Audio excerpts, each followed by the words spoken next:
Number 1 है, इंसानी जिस्म का कौन सा हिस्सा आग में नहीं जलता?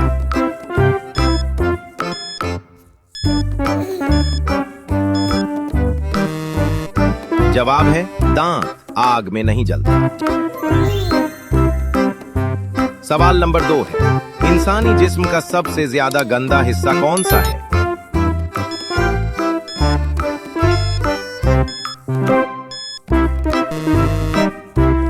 जवाब है सबसे गंदा हिस्सा मुंह है। सवाल नंबर 3 है, इंसानी जिस्म का सबसे साफ हिस्सा कौन सा है?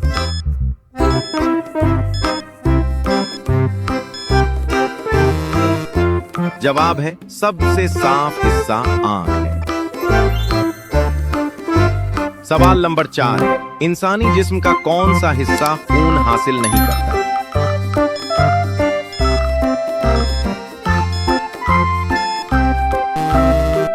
जवाब है आंख। सवाल नंबर 5 है, इंसानी जिस्म का कौन सा उज़्व खून पंप करता है?